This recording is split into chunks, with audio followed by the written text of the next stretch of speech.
अस्सलाम वालेकुम दोस्तों। फ्लेवर्स इंग्लिश एकेडमी में आप सबका खुशामदीद है, इस्तकबाल है, खैर मकदम है।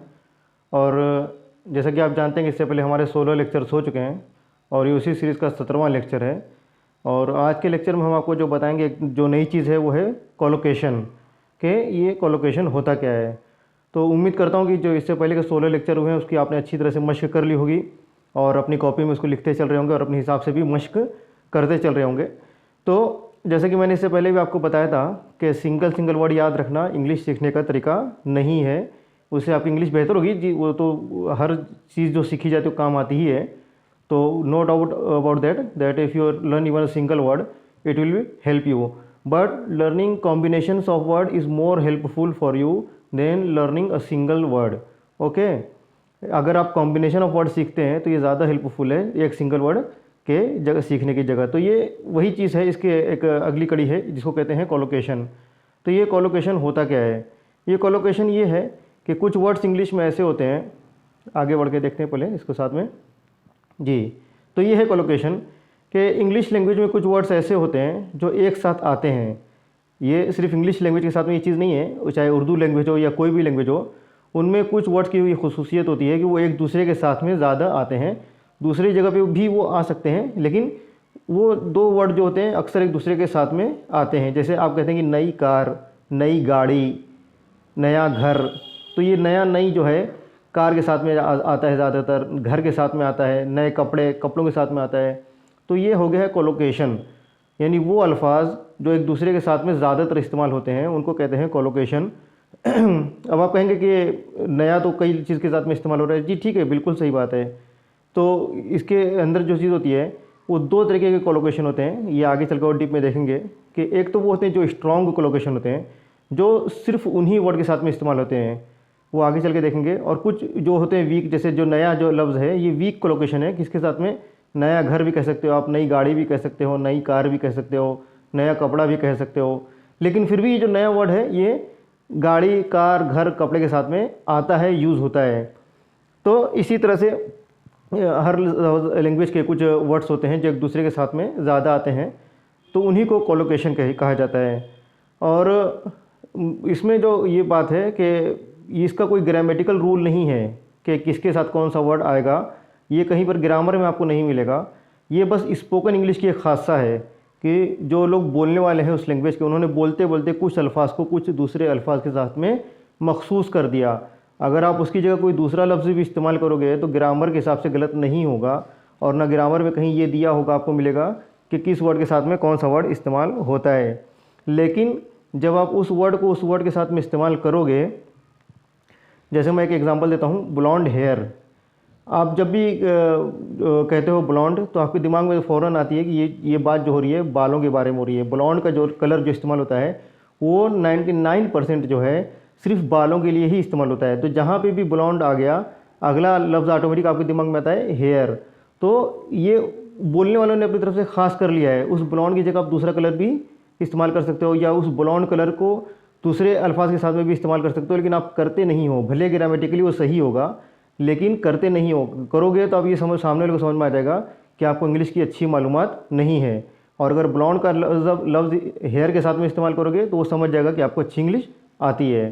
तो यही है कोलोकेशन बेसिकली, यानी वो कॉम्बिनेशन ऑफ वर्ड्स जो कि इंग्लिश स्पीकर्स अपनी बोलचाल में रेगुलर यूज़ करते हैं, उसको कहते हैं कोलोकेशन। आगे बढ़ते हैं कि कोलोकेशन की इंपॉर्टेंस क्या है। सबसे पहली इंपॉर्टेंस ये कि आपकी फ्लुएंसी बढ़ाते हैं। किस तरह से? जैसे आपको ब्लॉन्ड हेयर ये एक लफ्ज़ की तरह आपने याद कर लिया, इसको आपने अलग अलग दो लफ्ज़ की तरह याद नहीं किया। जब आप बोलेंगे भी तो दो लफ्ज़ की तरह सोचना नहीं पड़ेगा, बल्कि एक ही लफ्ज़ आप सोचेंगे कि ब्लॉन्ड हेयर एक ही लफ्ज़ है वो दो लफ्ज़, लेकिन आपके दिमाग में वो एक लफ्ज़ की तरह बसा हुआ है। तो उसको सोचने और उसको बोलने में आपको टाइम नहीं लगेगा, तो आपकी जो फ्लुएंसी है वो बढ़ जाएगी। दूसरी अहमियत ये है कि आप एक नेटिव स्पीकर की तरह आप सामने वाला जब आपसे बात करता है तो आपको महसूस उसको होता है कि एक नेटिव स्पीकर से बात कर रहे हैं। नेटिव स्पीकर किसको कहते हैं? वो स्पीकर, वो इंग्लिश बोलने वाला जो पैदाइशी तौर से इंग्लिश माहौल में पढ़ा बड़ा है, जिसके माँ बाप अंग्रेज़ी बोलते हो, जिसके आसपास के लोग इंग्लिश बोलते हो, जिसके इलाके की जो ज़बान हो, जो मादरी ज़बान हो, यानी जिसकी मादरी ज़बान इंग्लिश हो, उसको आप कहते हैं नेटिव स्पीकर। तो क्योंकि ये सब अल्फाज वो लोग यूज़ करते हैं जो ख़ास तौर से उनको ही पता होते हैं, और एक जो नया इंग्लिश सीखने वाला होता है उनको ये अल्फाज पता नहीं होते हैं जल्दी, ये आगे चल के उसको पता होते हैं। लेकिन अगर आप शुरू से ही इन अल्फाज के कॉम्बिनेशन का जो कोलोकेशन होते हैं इनका इस्तेमाल आप शुरू से ही करने लगोगे तो सामने वाले को ये लग जाएगा स्टार्ट में ही कि आप भाई कोई नौसिखे नहीं हो, एक मालूमात इंग्लिश की अच्छी मालूमात रखने वाले शख्स हो। ठीक है, और इसी में आपको जैसे जो मैंने कहा कि ग्रामर से हट के आपको ये पता चलता है कि कौन से अल्फाज का इस्तेमाल किन अल्फाज के साथ किया जा सकता है और किन अल्फाज के साथ नहीं किया जा सकता है। ग्रामर में आपको ये चीज़ नहीं मिलेगी क्योंकि ग्रामेटिकली ये सब करेक्ट होते हैं, आप किसके साथ क्या इस्तेमाल कर सकते हो ग्रामर के हिसाब से बराबर रहेगा। लेकिन जब आप वो बोलोगे तो सामने लोग समझ में आ जाएगा कि आप ग्रामर तो पढ़ के आए हो लेकिन इंग्लिश ज़बान की कोई मालूमात नहीं है। तो ये इंपॉर्टेंस है आपके कोलोकेशन की। अब इतना समझने के बाद उर्दू में अगर एग्जाम्पल कुछ देख लें तो आपको और आसानी से समझ में आएगा कि कोलोकेशन होता क्या है। यहाँ पे 3 मैंने कोलोकेशन दिए हैं उर्दू के, जैसे पहला है अच्छा आगाज़, फिर है बड़ी तादाद, फिर है बुलंद कामत। अब आप ये देखोगे कि जहाँ पे भी आगाज़ होता है तो अक्सर आप वहाँ पे कहते हो कि अच्छा आगाज़ था, उम्दा आगाज़ था। तो चाहे अच्छा कहो या उम्दा कहो लेकिन आगाज़ के साथ में ये चीज़ जुड़ के लोग बोलते हैं। ठीक है, तो ये हो गया कोलोकेशन। लेकिन ये वीक है, ये कमज़ोर है क्योंकि आगाज़ के साथ आप अच्छे के अलावा दूसरी भी अल्फाज अक्सर बेशतर इस्तेमाल करते हैं। उसके बाद है बड़ी तादाद। अक्सर आप ये कहते होगे कि बहुत बड़ी तादाद में लोग आए थे, बहुत ज़्यादा तादाद में लोग आए थे। तो बड़ी कहें या ज़्यादा कहें ये भी एक कोलोकेशन हो गया। तादाद के साथ में बड़ी भी इस्तेमाल होता है और ज़्यादा भी इस्तेमाल होता है। फिर तीसरा एक एग्जांपल है बुलंद कामत, जैसे किसी आप लंबे चौड़े इंसान को कहते हैं कि बहुत बुलंद कामत है। अब यहाँ पे आप देखेंगे कि बुलंद कामत एक स्ट्रॉन्ग कोलोकेशन है। क्यों? क्योंकि अक्सर आपने बुलंद कामत को एक साथ ही देखा होगा, कामत के साथ में जल्दी कोई दूसरा लफ्ज़ इस्तेमाल होते नहीं देखा होगा। दराज कामत भी इस्तेमाल हो सकता है लेकिन बहुत रेयर है, ज़्यादातर बुलंद कामत ही इस्तेमाल होता है। तो ये स्ट्रॉन्ग कोलोकेशन है। जब भी कोई आपको, अब यही इसी से आप गौर करिए कि कोई भी बंदा आपको अगर आगे बोलता है कि बहुत बुलंद कामत इंसान था तो आपके दिमाग में फ़ौरन ये बात आती है कि इसकी उर्दू अच्छी है। लंबा इंसान था ये बोल देगा तो कोई ये नहीं समझ आएगा, आप कहेंगे कि लंबा इंसान तो सब बोलते हैं। लेकिन अगर वो ये कहेगा कि बुलंद कामत था तो आप कहेंगे कि इसकी उर्दू बहुत अच्छी है। बस यही फ़र्क है, अगर आप कोलोकेशन का इस्तेमाल करते हैं तो सामने वाले को ऐसा लगेगा कि आपकी इंग्लिश अच्छी है। ठीक है, आगे बढ़ते हैं। अब यहाँ पर आता है हमारा आज का क्विज़। जैसा कि आप सब जानते हैं कि आज से हमने एक नई चीज़ शुरू की है कि हर वीडियो में रोज़ एक क्विज़ रहेगा जो वीडियो के किसी भी हिस्से में रह सकता है, शुरुआती हिस्से में, बीच में, आखिर में। और वो क्विज़ जो रहेगा वो वीडियो से जुड़ा हुआ ही रहेगा, जो टॉपिक चलता रहेगा उसी के ताल्लुक से कोई सवाल रहेगा। तो यहाँ पे एक सवाल है, उसके 4 ऑप्शन हैं। आपको जो ऑप्शन है 4 उसमें से सिर्फ 1 2 3 4 में से जो भी सही है कि 1 सही है या 2 सही है या 3 या 4, खाली वो नंबर लिख के मुझको पर्सनल पे भेजना है। पूरा वो लिखने की ज़रूरत नहीं है। रात में 12 बजे से पहले, और जितने लोग सही जवाब देंगे उसमें से मैं एक इंसान का नाम रैंडमली सिलेक्ट करूँगा और उसको जो प्राइज़ ग्रुप पे बताया गया है उसके हिसाब से रहेगा। तो उम्मीद करता हूँ कि आप इसमें ज़्यादा से ज़्यादा पार्टिसिपेट करेंगे, इससे आपकी नॉलेज भी बढ़ेगी और जो लर्निंग की जो वो है एबिलिटी वो अटेंटिव लर्निंग होगी, क्योंकि आप इसमें पढ़ के और समझने की कोशिश करेंगे। तो मैं इसको एक बार पढ़ देता हूँ कि क्विज़ क्या है। क्विज़ ये है कि which of the following is not a collocation. Number 1 high temperature, number 2 thick rain, number 3 scenic view and number 4 have an experience. अब इसको उर्दू में मैं पढ़ देता हूँ कि मंदरजा झील में से कौन सा कोलोकेशन नहीं है। पहला है हाई टेम्परेचर, बुलंद दर्जा हरारत। दूसरा है थिक रेन यानी ज़्यादा बारिश, गहरी बारिश। तीसरा है सीनिक व्यू यानी देखने में जो अच्छी सीनरी लगे उसको कहते हैं।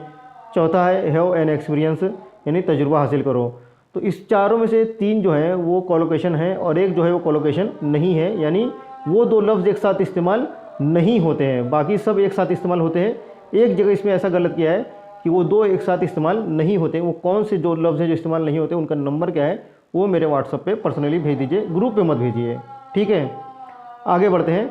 अब कोलोकेशन की कुछ एग्जाम्पल से देख लेते हैं। आज हम 10 एग्जाम्पल देखेंगे और आगे मज़ीद एग्जाम्पल देखेंगे, क्योंकि इसी से आपकी इंग्लिश मजबूत होगी। जो आप अच्छी इंग्लिश बोलना समझेंगे इसी से समझेंगे। तो यहाँ पे 10 एग्जाम्पल है, मैं उनको बताता हूँ और उनके मानी बता देता हूँ, इनको अच्छे से याद कर लेना है। ठीक है, पहला है डू द डिशेस, इसका मतलब बर्तन धोना। दूसरा ब्लॉन्ड हेयर, जैसे कि मैंने आपको बताया, इसका मतलब सुनहरे बाल। तीसरा है टेक अ ट्रिप यानी घूमने जाना। फिर क्रूशियल डिसीजन, अहम फैसला। टेक अ ब्रेक, आराम करना।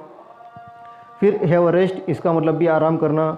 हैव डिनर यानी रात का खाना खाना। मेक ट्रबल, परेशान करना।